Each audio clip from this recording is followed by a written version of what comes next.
Hi, I'm Christine McKay, and welcome to my craft studio.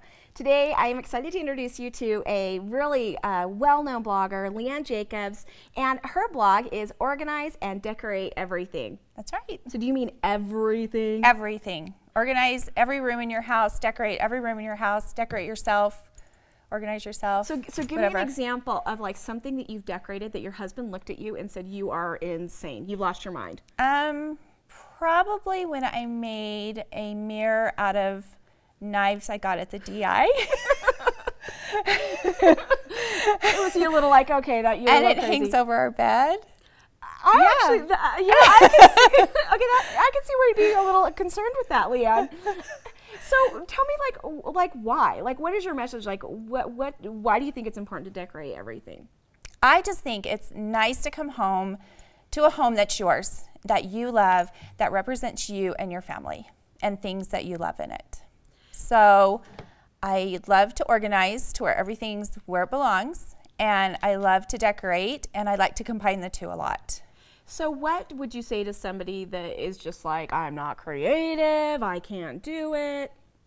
It's super simple. Just figure out what you like, for instance, just a color even, or a style, and just kind of use that as a stepping stone. Like if you like the color green, start with that. You know, say maybe I'll make some green pillows, or I'll decorate a box that I can throw things into, and I'm gonna, start with that color and just kind of go from there. Or look at someone else's style and say, oh, I really like that. Or someone in your family, an heirloom or something like that, you can look at that, or just look at the shape of things and repurpose them. I love looking at the shape of things and then just changing them. And don't you think, and I share this because I used to be there, but don't you think that sometimes people get caught up in everything right now? Like, okay, I want to do my front room, so I want everything right now. And it takes time to collect things that you love that are going to go in that space. It takes so much time. In fact, my living room has been a work in progress for like 8 years. And I love it, but it's constantly changing just a little bit, not drastic here and there, but I might add a ribbon to a lampshade, or I might change a pillow cover, or I might take down curtains and hang different ones as far as, or for example, I used tablecloths as my last curtains. And I love them, but that might change at some point too. And if you're just doing little things, it makes it affordable, and especially where you're repurposing and you don't feel like, oh, okay, I have to put this big budget together because I'm going to redo this whole room. Right. It doesn't have to cost a lot. You can take $10 and change something. Like I said, I put ribbons around a lampshade. I changed the color. It was just a plain lampshade, and I added a green ribbon to it. Okay. And it changed everything. So speaking of inexpensive projects, repurposing, love this. Yeah, thanks. When you were actually walking in, I didn't see this stuff. So I thought, oh my gosh, that's such a cute little carrier. I wonder where she got that. Yeah. And I should have known better. So tell me, let's walk through this project for our viewers at home, because this really is something that's quick, easy. It's super simple, and you don't have to sew to do this. Yes. So I love fabric. The patterns are amazing, and I love fabric, and I have hordes and hordes of fabric, but I don't sew a lot. Yeah. But I love doing, projects with fabric. So this is super simple. You just need a box. Okay. Any size you like, really. But if you get these Huggies, this size 1, you can actually get 3 boxes out of 1 yard of fabric. Oh, wow. So it's really good. So you can decorate 3 of them. And the one thing that when I first saw this, because I'm always like the negative Nancy, the first thing I thought of is, oh, yeah, but how do you cut this out all perfect on that end? And it already comes cut out, so it's awesome. You have to cut the top, but that's it. Everything else is amazing. It's already for you. And the thing is if you don't have babies at home, I'm sure your neighbor does. Oh, yeah. And I mean, you can find them. Exactly. Yeah, you can get these boxes. Just ask your neighbors. And you have to cut. You have to start by cutting the top off. Then you want to use the spray adhesive. Okay. And you're going to spray it outside because it's really stinky and it's really sticky. Okay. So it really does work. So you want to spray it outside.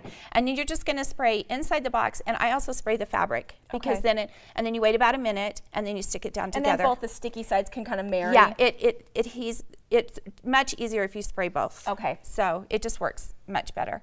So you're going to do the bottom first, and it actually doesn't have to be perfect because your sides are going to kind of hide it if it's not. So when you're measuring to know how to cut your fabric, are you just kind of measuring the outside of the box? Yeah, I just kind of put this on the fabric. Like, let's pretend this is it. Oh, that's just my put kind it of on the fabric and just go like that with any kind of pen or pencil, mark it, and then cut it out. Okay. And it, like I said, it doesn't have to be perfect because you're going to put this in the inside next, and it's going to hide it. And one of the things I did with this one, it's a little bit different, is it has a finished edge. Okay. And so I used that as kind of the finish for it. And when you put this in the box, you actually want it to stick up a little bit. Okay. And you're going to do the same thing. You're going to spray around the adhesive, and you're going to do on the inside too. Have it stick up a little bit, and then you can trim it after it's all sprayed down. And I noticed that you did like a pinking shear on this. Does that just kind of help it from fraying? So it doesn't fray. Okay. This is actually, oh, I forgot to tell you what this was. So this fabric's really inexpensive. This, I got at the Home Depot. It's a big painter's drop cloth. And it's like $10. And you could make, I think you could make 8 boxes from this. Wow. 8 or 10. So it's just the lining, and so it doesn't have to be something that's really expensive. Great. But you want it to hide the box. Perfect. So it works perfect. So then you're just going to cut around that, and it's going to look like this. And see how it's not perfect either. It doesn't really matter. Oh, see, we like that. This is so doesn't matter doable. because then your outside fabric's going to cover it. And what I love is when you are putting the outside fabric on, is that by using that pinking shear, it really gives it that finished edge. It does, so and then you don't have to sew it. That is awesome. That's what I love about it. So you don't have to. So then you're just going to measure your outside, and like I said, I got 3 out of these for 1 yard. 3 out of them, yeah. So you just take it around the outside, and you're going to do the same thing. You're going to use the adhesive spray. On both sides again? On both sides again. And what makes it a little bit easier is if you spray it and then you lightly roll it. Oh, I see. So then when you're putting it down. So when you're putting it down, you're not having to work with a lot of fabric. That's so smart. You're just having to work with this much. And I kind of put to where there's about 1 inch on the bottom. Okay. So that you can finish the bottom to where it will overlap a little bit, and you're not going to see that. So then you're just going to like leave 1 inch in the back, and then you're just going to roll it around. And as you're doing it, you're just going to smooth it, and it sticks. Forgiving? It is forgiving. You can pull it up a little bit if you need to. If you need to pull it up and smooth it a little bit, you can. And you're just going to smooth it as you go all the way around. The best tip is to slowly unroll as you're going Just slowly unroll it. And then when you end up at the end,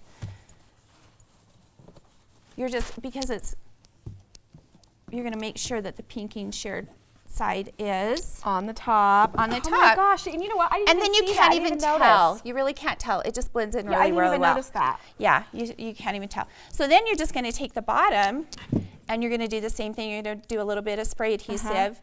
It's already going to be sprayed on this side. So then you're just like going to wrapping a present. It is. And how I do my corners is I just kind of do it like that, and then I fold them in like this. Oh, perfect. Oh, and that's just such a nice It just makes a nice little corner. Yeah. Perfect. And so that's how you finish them. So quick and then the inside easy. you're just going to tuck in, just like this. And I love the finished look on that. This is such a great project. Anybody can do it. Super easy. And I love that you're right, because this is, you can use this for organizing. You can store your hidden, junk or messes in it. But it also lends itself to your decor. Right. It's perfect for a craft room, a bedroom, playroom, whatever you decide to do for the fabric, then you can put it in any room that you like. So for more ideas, you can go to Leanne's blog. We've got it posted right here at the bottom of the screen and get more great ideas. Leanne, thank you so much for stopping by.